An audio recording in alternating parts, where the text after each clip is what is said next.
13h, 14h. Europe 1, 13h. Avec Céline Diros sur Europe 1. Il est 13h19, l'heure d'accueillir vos deux chroniqueurs du jour. Céline pour décrypter l'actualité, la rédactrice en chef du site d'actualité Boulevard Voltaire, Gabrielle Cluzel, et l'écrivain essayiste Paul Melun. Bonjour les amis, ravi de vous retrouver. Bonjour Céline, bonjour à tous. On a de quoi faire aujourd'hui encore. On s'ennuie jamais sur Europe 1. Alors, une question. Est-ce que le RN va voter la motion de censure déposée par le NFP ? Alors, pourquoi je vous pose cette question ? Eh bien, parce que dans cette motion, les Insoumis déplorent que Michel Barnier ait cédé aux plus viles obsessions du RN, avec une nouvelle loi immigration et une remise en cause de l'aide médicale d'État. Des propos dénoncés ce matin par la chef de file des députés RN, Marine Le Pen. Est-ce qu'on peut s'interroger sur le souhait véritable du NFP de voir voter cette censure ? Parce qu'en règle générale, quand on présente une censure et qu'on souhaite qu'elle soit votée, on évite d'insulter ceux qui sont amenés à la voter.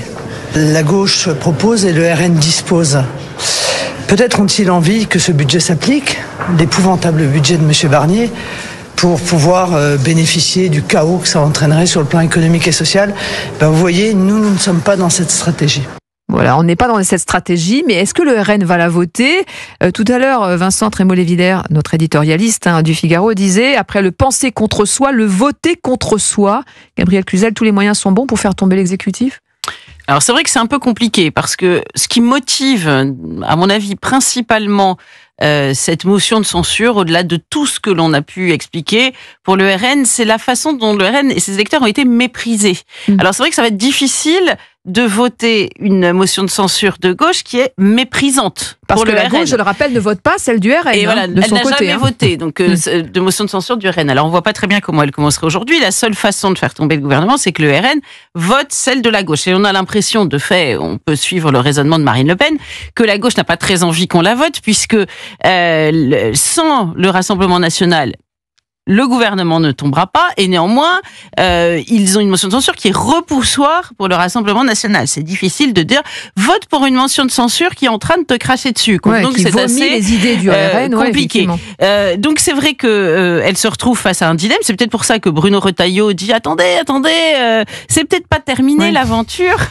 Il a peut-être un doute sur le vote par le RN de cette motion de censure, ou alors Marine Le Pen dira écoutez, on ne la fait pas à nous voterons avec la gauche, le but ultime étant la motion de censure. Ça, c'est vrai que je ne suis pas dans sa tête, mais c'est compliqué. L'alliance des contraires, quand même, elle interpelle. Oui, c'est ça, c'est l'alliance des contraires. Alors bon, si vous voulez, ceux qui ont rédigé cette motion de censure pour le compte de la gauche, je ne sais pas qui c'est, si ce sont des socialistes, des écologistes, des communistes ou des LFistes, toujours est-il que ce sont des politiciens de métier, parce que pour réussir à glisser ces 4 lignes-là, ils avaient une idée derrière la tête. Idée derrière la tête qu'on a décryptée là. La phrase, le Premier ministre a cédé à leurs plus viles obsessions avec une nouvelle loi immigration qui poursuivrait la faillite morale et politique de l'année dernière et une remise en cause de l'aide médicale d'État qui apporte humanité et dignité à ceux qui foulent notre sol et d'une mesure essentielle pour tous de santé publique. Voilà, donc on aura tous compris qu'avec ces quelques mots, le but, c'est l'effet repoussoir pour le Rassemblement national et ses électeurs. Et c'est dans les deux cas, ils gagnent, c'est-à-dire dans une hypothèse où Marine Le Pen ne la voterait pas, ils associent pas leur voix à celle de Marine Le Pen. Et dans l'hypothèse où elle le vote, ils disent, voyez, Marine Le Pen s'est commise, elle a voté pour quelque chose qui dit du mal d'elle et de ses troupes. Donc c'est de la tactique, c'est de la stratégie. Après, là où il y a quand même une réalité quand même dans cette alliance un peu baroque, c'est que les deux, que ce soit le RN ou le NFP, ont un intérêt conjoncturel à ce que ce gouvernement tombe, mais ils n'ont pas d'intérêt de long terme à nouer une alliance. Ce serait complètement fou. Personne n'imagine une alliance entre le RN et le NFP. Ce sont des contraires. Et donc, ça prouve par cette alliance baroque qu'ils ne représentent pas à eux deux une alternative majoritaire à ce gouvernement. Donc, c'est un peu le sens de ce que disait Bruno Retailleau aussi, c'est-à-dire Madame Le Pen va aller mettre ses électeurs et ses voix dans le concours de celle du NFP, alors même qu'il n'y a pas d'alternative. Or, quand vous êtes un homme ou une femme d'État, si vous faites tomber un gouvernement, c'est parce que vous avez une idée pour en former un autre. Or, ce que nous prouve ce texte, c'est précisément qu'il ne va pas y avoir une alliance entre des gens qui disent que c'est inhumain de toucher à l'AME, etc., et le Rassemblement national qui veut y toucher à l'AME. Donc, ça n'a aucun sens. C'est une alliance de circonstances pour faire tomber un gouvernement, sans alliance possible à l'issue. Donc, ça, pour le coup, si vous voulez, c'est un axe de critique aussi pour le gouvernement, pour dire, regardez, vous n'êtes pas cohérents. Alors justement, on va écouter Bruno Retailleau et Gabrielle dans quelques instants. Bruno Retailleau, on l'écoute. Je n'explique, en tout cas, cette idée de revanche que par des éléments irrationnels. Mon sentiment, c'est que vous pouvez aujourd'hui couvrir, comme le sapin de Noël, Madame Le Pen de cadeaux, elle dira non. J'observe que ce comportement de Marine Le Pen est totalement irresponsable. Quand on vote le texte des Insoumis, rédigé par Madame Panot et les siens, qui indique et qui accuse d'ailleurs Michel Barnier d'avoir cédé aux pires obsessions de l'extrême droite. Et il cite notamment le texte sur l'immigration, parce que je suis pour la fermeté migratoire, ce texte-là que Marine Le Pen va voter, et la remise en cause de l'aide médicale d'État. Est-ce que c'est bien sérieux ? Voilà, Bruno Retailleau qui ne comprend pas la posture de Marine Le Pen. En gros, il dit elle ne voulait pas de deal.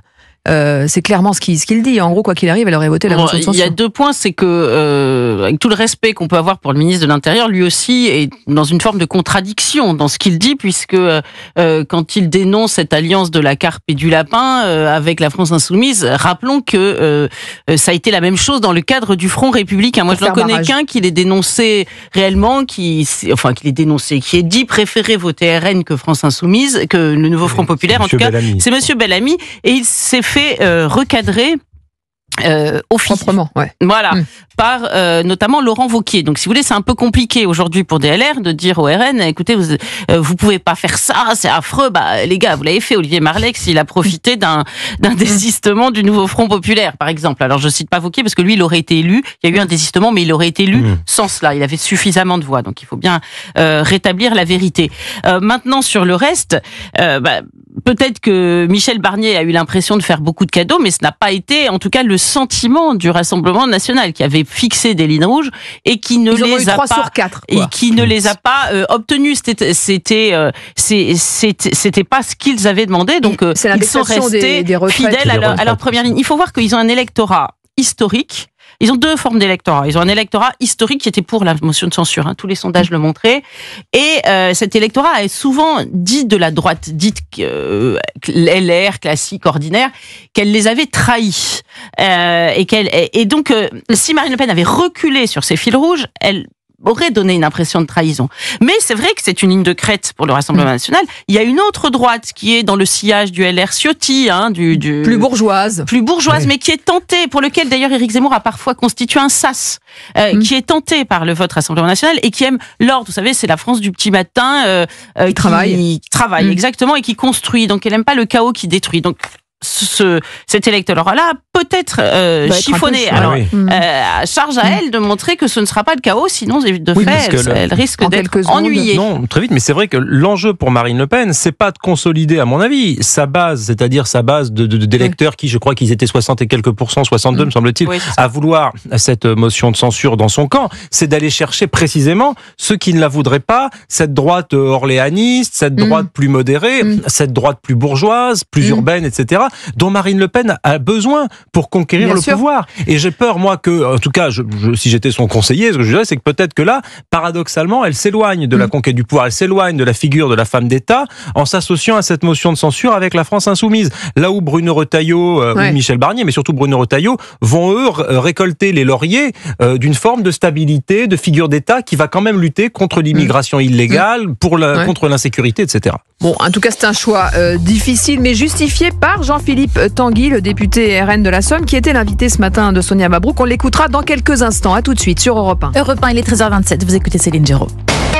13h, 14h. Europe 1, 13h. 13h32, vous êtes bien sur Europe 1 et avec Céline Géraud, la suite d'Europe 1, 13h avec vos 2 chroniqueurs du jour, Céline, l'écrivain et essayiste Paul Melun, et Gabrielle Cluzel, rédactrice en chef du site d'actualité Boulevard Voltaire. Mais on continue à parler de ce chamboule-tout, j'allais même dire de ce macomoulage. Vous connaissez macomoulage, vous vous souvenez ? Macron-moulage. Voilà, c'est le macomoulage. C'est une espèce de très bien, je me souviens très bien. Moule, on mettait du plâtre, c'était vachement bien.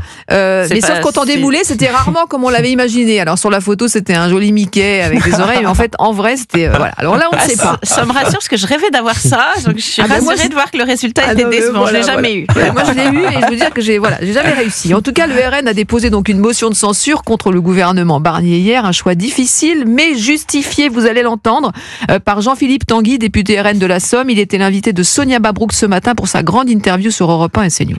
Nous sommes prêts à exercer notre responsabilité qui est de protéger les Français, même quand c'est un choix difficile, même quand évidemment je comprends les angoisses, les inquiétudes de certaines personnes qui voient le gouvernement devoir démissionner si la censure est votée.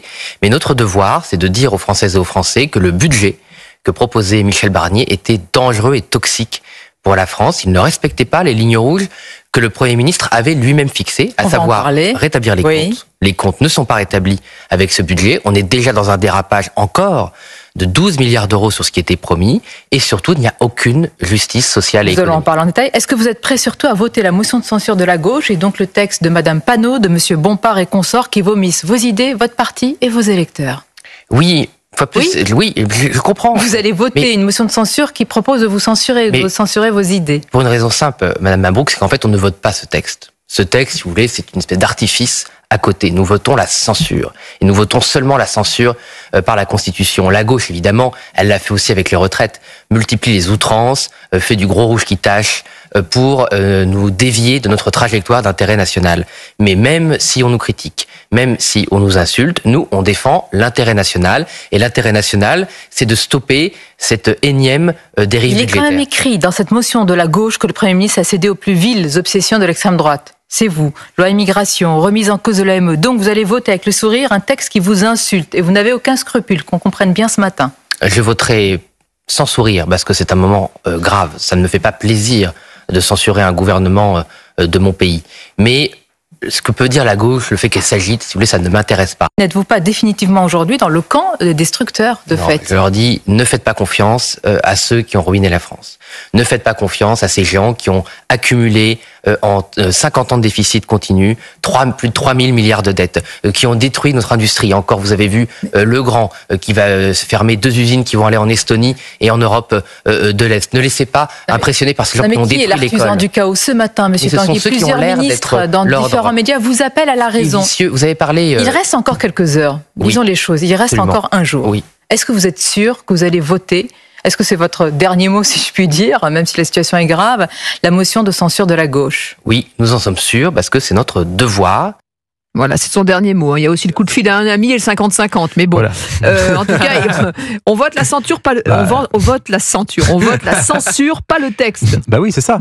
Et Marine Le Pen vient de dire un peu la même chose sur les réseaux sociaux. Elle a dit que les choses soient clairement dites. Une motion de censure n'est pas une coalition ni un accord politique. Donc, vous voyez, elle montre bien qu'ils n'ont que faire du contenu de ce texte. C'est un artifice, dit-il. Voilà, ils utilisent, mais ça se comprend un peu parce que la gauche écrit ce texte se disant ça va permettre de piéger le RN. Le RN choisit de ne pas tomber dans le piège et de dire nous ne nous allions pas. Du reste, il y a eu d'autres exemples par le passé de motions de censure qui ont par exemple été covotées par le Parti communiste français, je crois que c'était en 1990 si ma mémoire est bonne, et la droite. Il n'y avait pas d'idée en partage. Une motion de censure, disent-ils, n'est pas une alliance politique, mais juste un moment conjoncturel dans lequel nos intérêts se réunissent pour faire tomber un gouvernement. Ça va être le discours du Rassemblement national et en face, évidemment, le discours du gouvernement et le discours de Bruno Retailleau ou de Michel Barnier est de dire c'est une alliance contre nature dans laquelle des gens qui pensent tout et le contraire de tout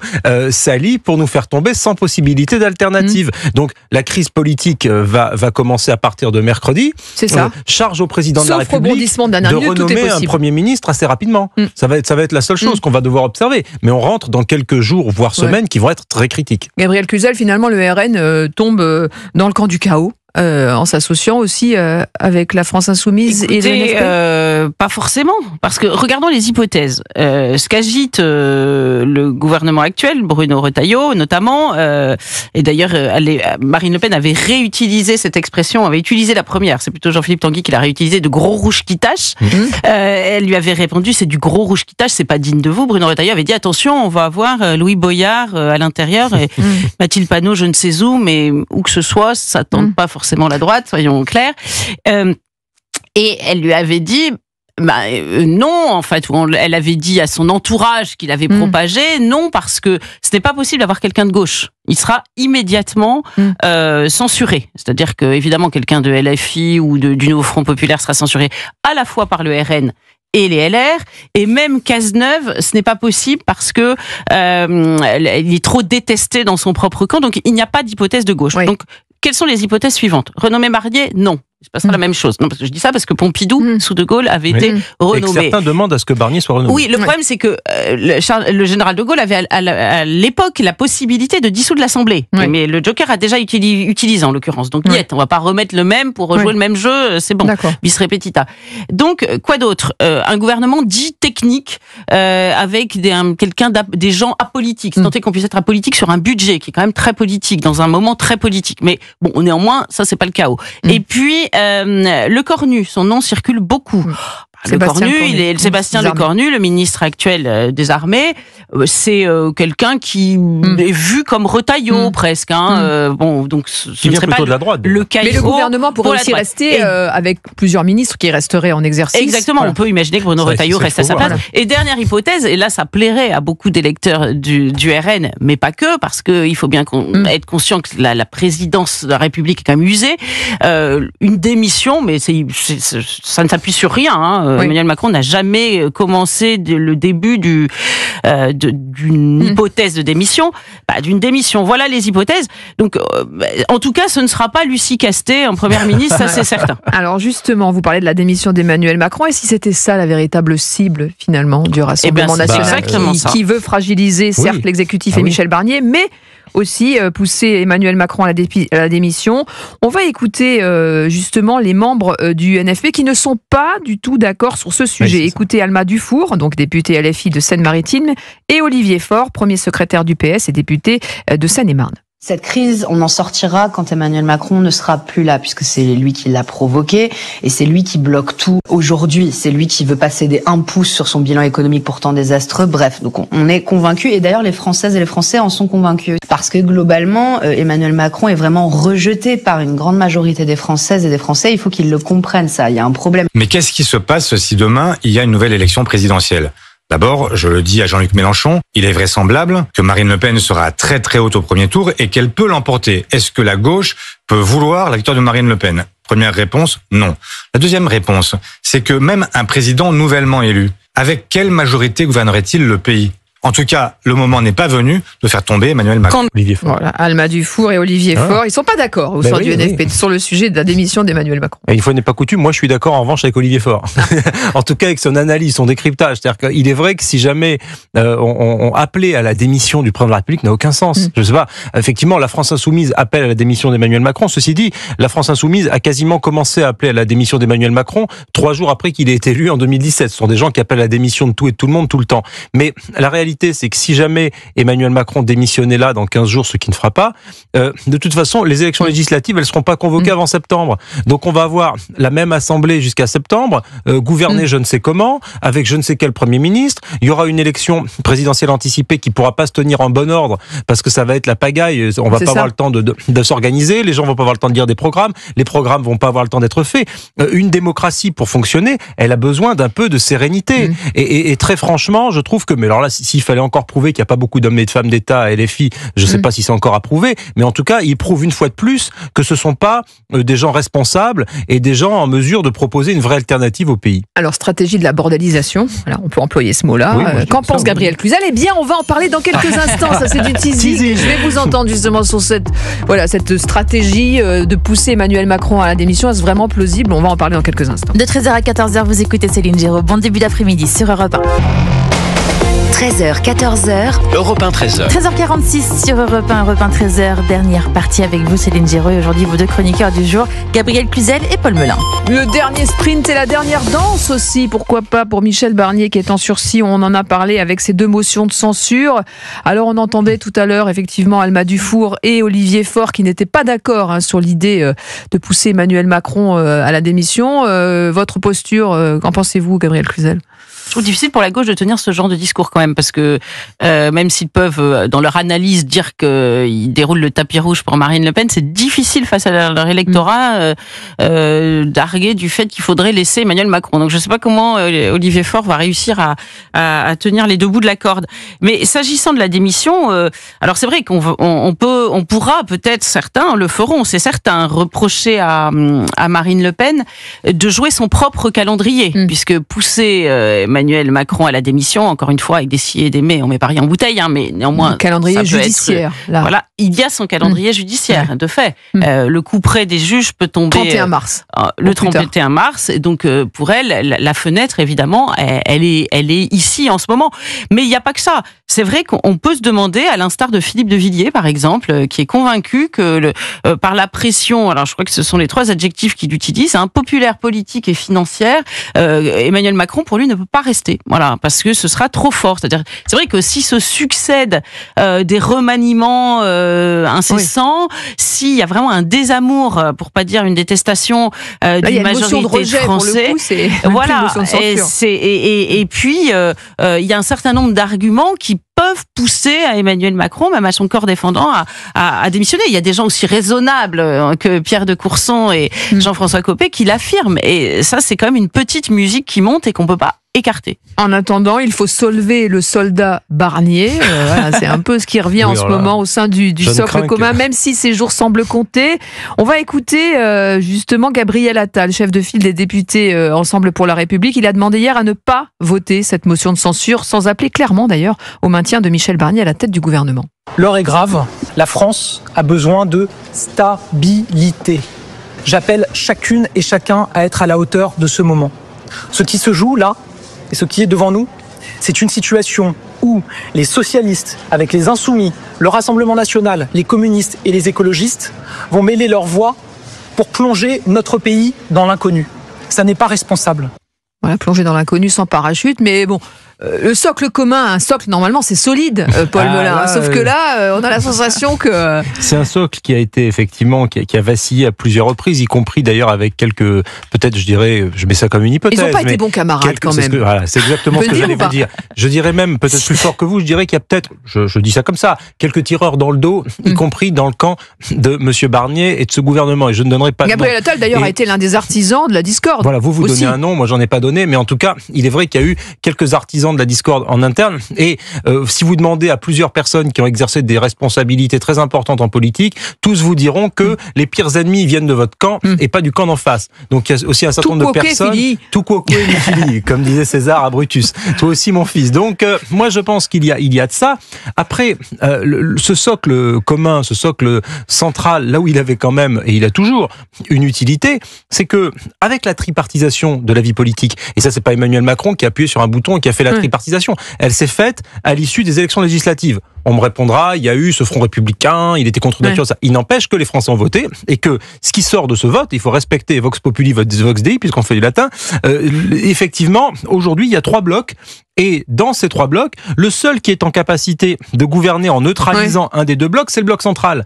Si c'est le NFP, Madame Castel a beau faire des gouvernements depuis des semaines et des mois toute seule dans son bureau, de toute façon elle tombera. Et le Rassemblement national, qui est quand même plus malin que la gauche de ce point de vue-là, c'est très bien que si on met Monsieur Bardella Premier ministre, il tombe dans 10 minutes. Donc, les seuls qui peuvent exercer le pouvoir aujourd'hui, c'est le bloc central. Alors la question, c'est autour de quelle politique, jusqu'à quand et pourquoi faire. Et là, Michel Barnier avec quand même un mérite, c'est que en nommant Bruno Retailleau à l'intérieur, il y avait un axe sur le régalien, sur la sécurité qui était, me semble-t-il, assez clair. Il avait essayé de faire un gouvernement cohérent, qui respectait les équilibres de sa majorité.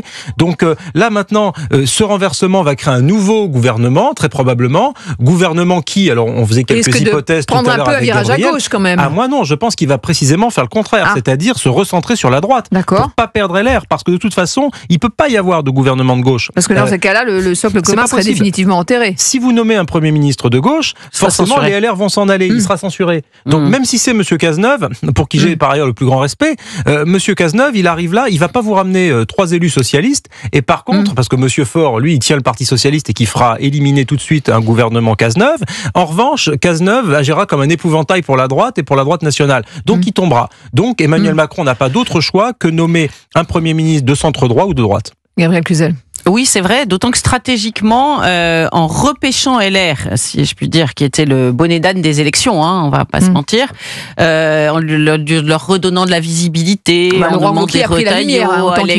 Alexandre, Portier, c'est ça le Monsieur Portier, oui, lui aussi, qui a quand même gagné des galons auprès d'un public de droite conservatrice.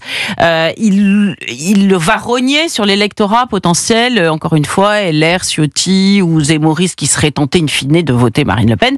Donc il donne de l'oxygène au LR, ce qui politiquement fragilise quand même potentiellement le Rassemblement national. Mais encore une fois, il n'y a aucune possibilité de nommer un gouvernement de gauche. Alors, on parle de socle commun, c'est plutôt une soupe commune, hein, soyons très clairs. Forcément, velouté, c'est pas très stable.